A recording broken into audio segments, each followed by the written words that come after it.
Une autre émotion apparaît souvent avec le deuil, c'est la culpabilité. La culpabilité peut être rangée dans la famille du dégoût. Elle est en effet liée à une notion de rejet. C'est une émotion qui nous permet ou qui nous oblige à rester tourné vers le passé.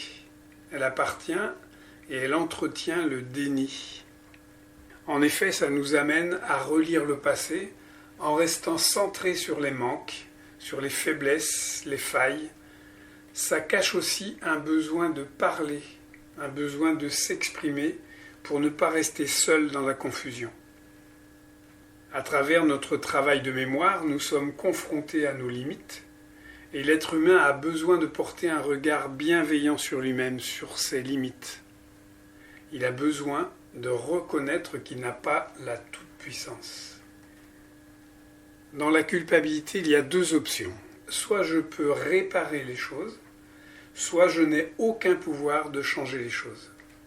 Alors si je peux réparer, ou si je peux demander pardon par exemple, alors il me revient de faire le nécessaire.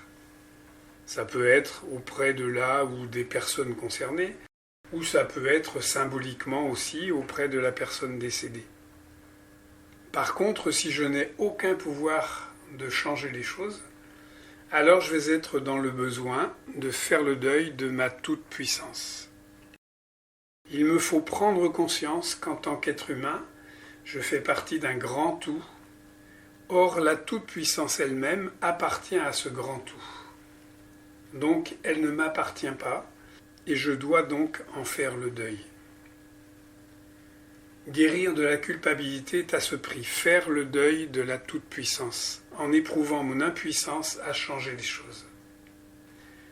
Et l'acceptation de ça va me permettre de passer à la phase de reconstruction.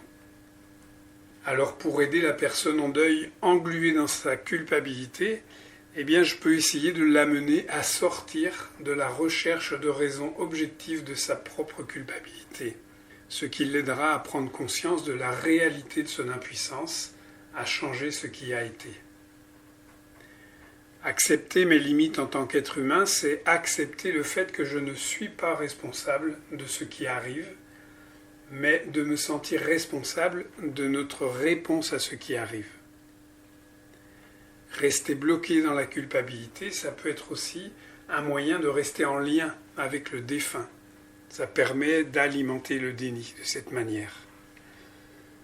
Alors pour accompagner tout en respectant ce temps du déni, eh bien ça n'empêche pas d'expliquer le sens de la culpabilité.